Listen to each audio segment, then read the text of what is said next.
Hello friends. तो आपका फिर से स्वागत है मेरे इस नए वीडियो पर।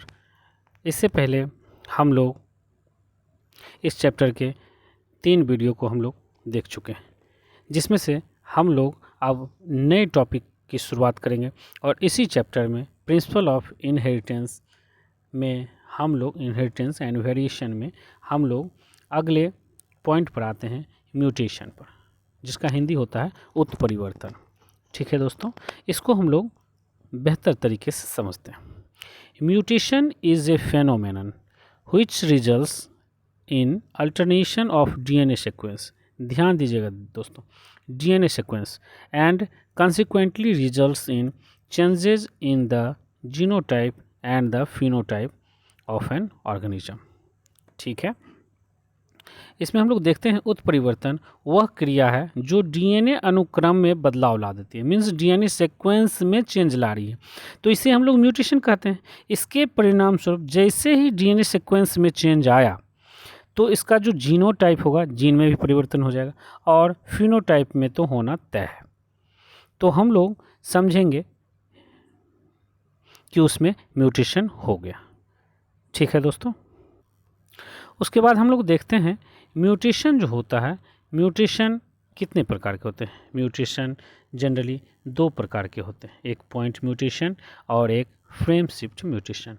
पॉइंट म्यूटेशन को हिंदी में बिंदु उत्परिवर्तन कहते हैं। अब हम लोग देख चुके हैं डीएनए सीक्वेंस में अगर बदलाव आते हैं, चेंज होते हैं, तो हम लोग उसे म्यूटेशन कहते थे।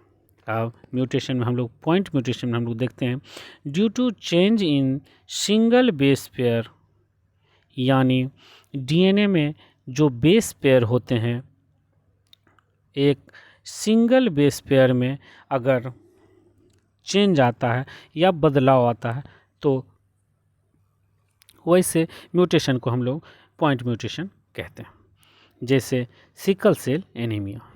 ठीक है दोस्तों, इसी तरह से हम लोग फ्रेम शिफ्ट म्यूटेशन में देखते हैं।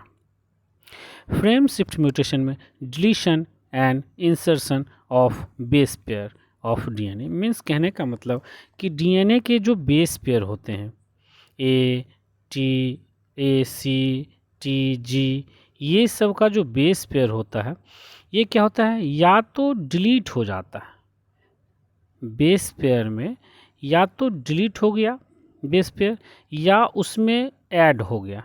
तो उस तरह के जो चेंजिंग होंगे, उस तरह का जो म्यूटेशन होगा, उसे हम लोग फ्रेम शिफ्ट म्यूटेशन कहेंगे।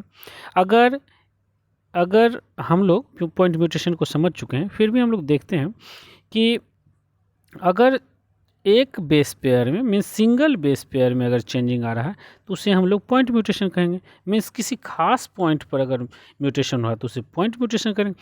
अगर पूरा फ्रेम में चेंजिंग हो रहा है तो इसे हम फ्रेम शिफ्ट म्यूटेशन कहेंगे। ठीक है दोस्तों, हम लोग अगला टॉपिक देखते हैं पेडिग्री एनालिसिस, जिसे हम लोग हिंदी में वंशावली विश्लेषण कहते हैं। Study of an inherited trait in a group of related individuals to determine the pattern and characteristics of the trait, including its mode of inheritance and phenotypic variability। ठीक है, वंशागति के संबंध में वंश के इतिहास, कई पीढ़ियों तक जारी लक्षणों के ऐसे विश्लेषण को हम लोग वंशावली विश्लेषण कहते हैं। अब हम लोग फिगर को देखते हैं पेडिग्री एनालिसिस को बेहतर तरीके से समझने के लिए, जिसमें से ये स्क्वायर जो है ये मेल को डिनोटेड कर रहा है, ये मेल को डिनोटेड कर रहा है, जबकि एक जो राउंड कलर का है ये फीमेल को, और उसके बाद एक स्क्वायर में ही है लेकिन इस तरह का है तो हम लोग सेक्स अनस्पेसिफाइड, मीन्स ना तो ये मेल है और ना फीमेल है, उसे हम लोग ओवेलिंग कहते हैं। ठीक इसी तरह से अगर ये तीनों अगर रेड कलर से डिनोटेड किया हुआ है तो ये इसमें बीमारी हो गई है, यानी ये अफेक्टेड हो गए। अब मेल और फीमेल के बीच अगर ये एक लाइन गुजरा हुआ है तो इसको हम लोग समझेंगे कि ये दोनों मेल और फीमेल के बीच मेटिंग हो चुका है। अगर मेल और फीमेल के बीच, मीन्स इस तरह का जो स्ट्रक्चर है, इसमें अगर डबल लाइन अगर गया हुआ है तो हम लोग समझेंगे कि मेटिंग बिटवीन रिलेटिव्स हो रहा है। ठीक इसी प्रकार से हम लोग देखते हैं पेरेंट्स एवं and children below, means parents cross किया और चिल्ड्रेन की उत्पत्ति इस पेडिग्री एनालिसिस के थ्रू हम लोग देख रहे हैं। Parent with male child affected with disease, means parent माता पिता जब मेटिंग करते हैं तो उसमें से एक अफेक्टेड चाइल्ड जन्म लेता है, और हम लोग लास्ट में देखेंगे 5 अनअफेक्टेड ऑफस्प्रिंग।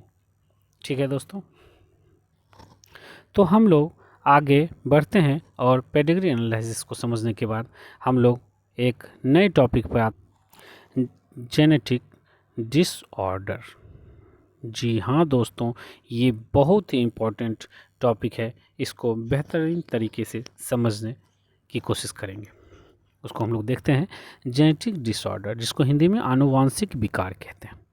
आनुवांशिक विकार जनरली 2 प्रकार के होते हैं, एक मेंडेलियन डिसऑर्डर और एक क्रोमोसोमल डिसऑर्डर, जिसमें से हम लोग देखेंगे कि मेंडेलियन डिसऑर्डर जो है वो लगभग 6 प्रकार के हैं। एक हीमोफीलिया, दूसरा cystic fibrosis, sickle cell anaemia, colour blindness, phenylketonuria, thalassaemia, और क्रोमोसोमल डिसऑर्डर 3 प्रकार के हैं, जो कि डाउन सिंड्रोम, क्लाइनफेल्टर सिंड्रोम और टर्नर सिंड्रोम। ठीक है दोस्तों, आइए हम लोग बारी बारी से इसको देखते हैं और समझते हैं। इसमें से जो कलर ब्लाइंडनेस और हीमोफीलिया, जो ये दोनों जो मेंडेलियन डिसऑर्डर हैं, ये सेक्स लिंक्ड रिसेसिव डिसऑर्डर है। ठीक है दोस्तों, उसके बाद दूसरा जो हम लोग देख रहे हैं सिकल सेल एनीमिया, उसके बाद फिनाइल कीटोनूरिया और उसके बाद थैलेसीमिया।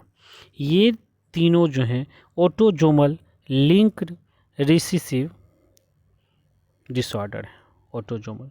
ठीक है दोस्तों, आइए हम लोग बारी बारी से देखते हैं प्रत्येक मेंडेलियन डिसऑर्डर हो या क्रोमोसोमल डिसऑर्डर, हम प्रत्येक डिसऑर्डर को देखते हैं और समझते हैं। हीमोफीलिया,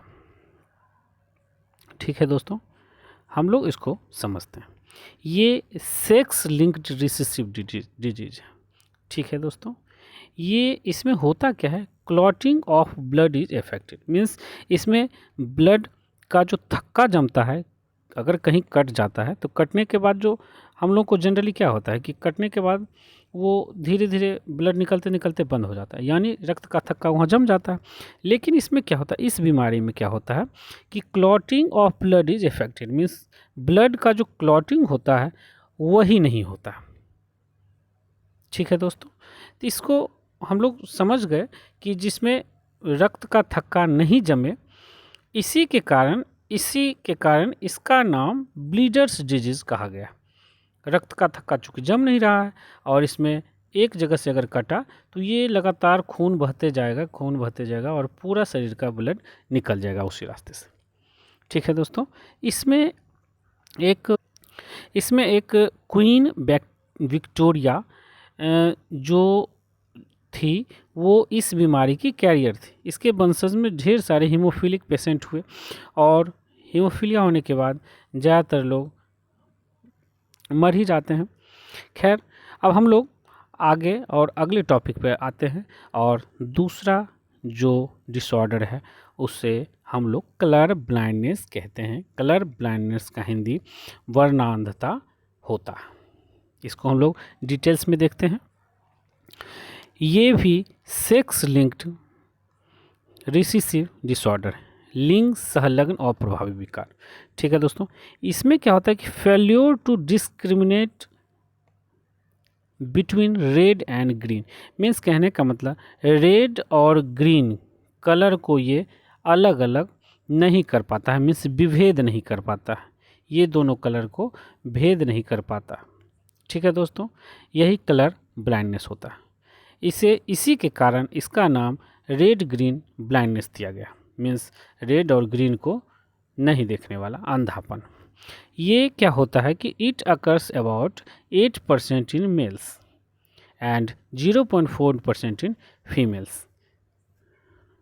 ठीक है दोस्तों, इसमें 8% जो होता है ये मेल में ये बीमारी पाई जाती है और 0.4% मीन्स बहुत ही कम फीमेल में कलर ब्लाइंडनेस पाए जाते हैं। अब हम लोग एक नए डिसऑर्डर को देखते हैं, सिकल सेल एनीमिया, जिसका हिंदी दात्र कोशिका अरक्तता होती है। इसको हम लोग देखते हैं, ये ऑटोजोमल लिंक्ड रिसेसिव बीमारी है और ये इसमें होता क्या है कि substitution of glutamic acid by valine at 6th position of beta globin chain of the haemoglobin molecules. Means कहने का मतलब हुआ कि हीमोग्लोबिन जो मॉलिक्यूल्स हैं इसमें अल्फ़ा और बीटा चेन होते हैं। इसमें हुआ क्या कि ग्लूटामिक एसिड जहां आना था उसके जगह में वेलिन चलाया, तो इसी के कारण ये बीमारी सिकल सेल एनीमिया हो गई। ठीक है दोस्तों, इसमें क्या होता है कि shape of RBC means RBC का जो शेप है वो बायकॉन्केव डिस्क से, जो बायकॉन्केव डिस्क है उससे इलोंगेटेड सिकल लाइक स्ट्रक्चर होता है, मीन्स हसिया लाइक स्ट्रक्चर, इस तरह का स्ट्रक्चर हो जाता है, जिसके कारण इस बीमारी का नाम सिकल सेल एनीमिया रखा गया। ठीक है दोस्तों, इसी प्रकार से हम लोग एक नए डिसऑर्डर की तरफ आते हैं जिसका नाम है फिनाइलकीटोनुरिया। ये भी एक ऑटोजोमल रिसेसिव ट्रेट डिसऑर्डर है। इसमें क्या होता है दोस्तों, ध्यान देंगे और अच्छे से समझेंगे। ठीक है, ये क्या होता है, फिनाइल एलानिन जो होता है हमारे बॉडी में, फिनाइल एलानिन, वो उसमें एक एंजाइम होता है चेंज करने के लिए, फिनाइल एलानिन को चेंज करने के लिए टायरोसिन एंजाइम होता है। इसमें क्या होता है कि ये जब बीमारी हो जाती है तो ये एंजाइम की कमी हो जाती है, जिसके कारण ये एंजाइम बनना बंद हो जाता है, जिसके कारण क्या होता है कि फिनाइल एलानिन जो है ये फिनाइल पायरुविक एसिड में चेंज हो जाता है, जो कि हमारे बॉडी के लिए बहुत ही नुकसानदायक होता है। तो इसमें देखते हैं हम लोग क्या होता क्या है। Accumulation of this in brain results in mental retardation. ये बहुत ही बड़ी बीमारी का घातक होता है। इसमें क्या होता है कि अगर ये फिनाइल पायरुविक एसिड जो है ये अगर धीरे धीरे बनता गया हमारे इस बॉडी में, तो ये क्या करता है कि ये धीरे धीरे जम गया, ये ब्रेन में जा कर के जमता है। ठीक है, और ये मेंटल रिटार्डेशन मीन्स मानसिक दुर्बलता को लाता है। ठीक है, these are also excreted through urine. ये क्या होता है कि इसका जो absorption of its poor absorption by kidney, means कहने का मतलब कि किडनी में इसका एब्जॉर्प्शन जो होता है बहुत ही कम मात्रा में हो पाता है। ठीक है दोस्तों, तो ये यूरिन के थ्रू बाहर तो निकलता है लेकिन इसका एब्जॉर्प्शन ही कम होता है, तो कम निकलेगा ही। तो ये जनरली हम लोग देख रहे हैं फिनाइलकीटोनुरिया बहुत ही घातक बीमारी हो रही है। इसी प्रकार से हम लोग थैलेसीमिया को देखते हैं। थैलेसीमिया क्या होता है, ये भी एक ऑटोजोमल रिसेसिव लिंक्ड डिजीज है, ऑटोजोमल लिंक्ड रिसेसिव डिजीज है। ठीक है दोस्तों, इसमें क्या होता है कि हीमोग्लोबिन में जो अल्फ़ा और बीटा जो बन रहा था, इसका जो चेन है वो कम बनता है। ठीक है, इसका जो चेन है वो बहुत ही कम बनता है, जिसके कारण ये बीमारी थैलेसीमिया होती है। अगर अल्फ़ा बना तो अल्फ़ा थैलेसीमिया, अगर बीटा बना तो बीटा थैलेसीमिया। लेकिन इसका जो बनने का जो चेन होता है, बनने के हीमोग्लोबिन में जो चेन होता है, ये दोनों ये बहुत ही कम बनता है, जिसके कारण ये बीमारी होती है। ठीक है दोस्तों, उसके बाद आता है सिस्टिक फाइब्रोसिस। सिस्टिक फाइब्रोसिस को हम लोग समझते हैं। Affects the cells that produces mucus, sweat and digestive juice. Means उस सेल को ये डैमेज करता है, उस सेल पर ये इफेक्ट डालता है जो हमारे सेल शरीर में म्यूकस को बनाते हैं, स्वीट को निकालते हैं, स्वीट बनाते हैं और डाइजेस्टिव जूस को बनाते हैं। कहने का मतलब ये सिस्टिक फाइब्रोसिस बहुत ही घातक बीमारी हो गई, चूँकि बिना म्यूकस के हमारा बॉडी तो नहीं चल सकता। बिना म्यूकस के अगर हम कोई भी चीज़ खाते हैं उसको पचाने में सहायता कैसे हो पाएगा? तो बिना म्यूकस के हम कोई चीज़ निगल ही नहीं सकते। ठीक है दोस्तों, तो ये बहुत ही घातक बीमारी हुई, चूँकि ये उसी सेल को इफ़ेक्ट करता है जो सेल म्यूकस को बनाता है, यानी स्वेट को बनाता है और डाइजेस्टिव जूस को बनाता है। स्वेट मीन्स पसीना। ठीक है, तो it causes this fluids to become thick and sticky. ये क्या होता है कि ये फ्लूइड बनाना, तो इसका जो सेल पर ये इफेक्ट कर दिया, तो इसके कारण जो फ्लूइड हमारे बॉडी में है वो थिक हो जाते हैं और स्टिकी हो जाते हैं। ठीक है दोस्तों, तो इस तरह से हम लोग सिस्टिक फाइब्रोसिस को समझ चुके हैं। तो आगे हम लोग बढ़ते हैं और देखते हैं क्रोमोसोमल डिसऑर्डर। क्रोमोसोमल डिसऑर्डर को हम लोग समझते हैं। क्रोमोसोमल डिसऑर्डर में सबसे पहले आता है डाउन सिंड्रोम। ध्यान देंगे दोस्तों, इस पर बहुत सारे क्वेश्चंस पूछे जा चुके हैं। तो क्रोमोसोमल डिसऑर्डर में सबसे पहले डाउन सिंड्रोम को देखते हैं हम लोग। तो डाउन सिंड्रोम जो होता है, इसका जो डिस्कवरी किया था ये लैंगडन डाउन किए थे। कब किए थे? 1866 ईस्वी में। इसी के नाम पे क्या हो गया, इस बीमारी का नाम डाउन सिंड्रोम हो गया। ये क्या होता है कि हमारे 21 नंबर जो क्रोमोसोम होते हैं उसमें एक और क्रोमोसोम चला जाता है, जिसके कारण वो ट्राइसोमी हो जाते हैं, मीन्स 3 की संख्या में हो जाते हैं।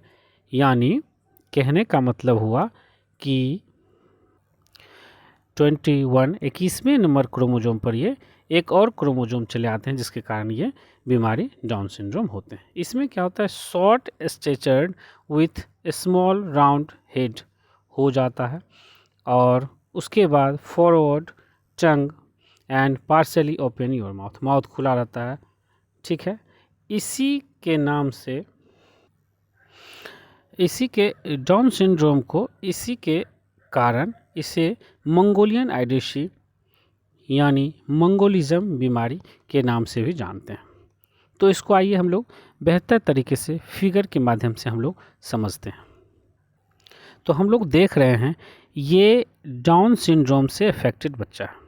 ठीक है, इसमें देखते हैं हम लोग सिर का चपटा पिछला भाग, मीन्स पीछे का जो सिर का जो भाग है वो चपटा हो जाएगा। चौड़ा चपटा चेहरा, चेहरा भी फ्लैटेड हो जाएगा, चौड़ा हो जाएगा। अंगुलियों के सिरों पर अनेक लूप, मीन्स अंगुली जो है वो क्या होता है, बहुत सारे मोड़ में, मीन्स लूप में बना हुआ है। हथेली की क्रीज, मीन्स ये जो स्किन का जो हाथ का जो रेखा है वो ज़्यादा हो जाएगा। उसके बाद बड़ी झुर्रीदार जीभ, जीभ में भी झुर्रीदार हो जाएगा। जन्मजात हृदय रोग, इस तरह का जो पेशेंट होगा, इसको हम लोग ध्यान से देख लेते हैं। इस तरह के जो पेशेंट होंगे वो डाउन सिंड्रोम से ग्रसित होंगे। ठीक है दोस्तों, इसी प्रकार से हम लोग नए सिंड्रोम की तरफ आते हैं, नए क्रोमोसोमल सिंड्रोम की तरफ आते हैं, क्लाइनफेल्टर सिंड्रोम। तो हम लोग देखते हैं क्लाइनफेल्टर सिंड्रोम। इसका जो खोज हुआ है HF क्लाइनफेल्टर 1942 ईस्वी में किए थे। इसमें क्या होता है कि क्रोमोसोम की जो संख्या है 47 हो जाती है और इसका जो जैसे 44 तो ऑटोसोम सभी में पाए जाते हैं, लेकिन इसमें क्या होता है कि एक X ऐड हो जाता है। ठीक है दोस्तों, एक मेल में, ये मेल में होता है।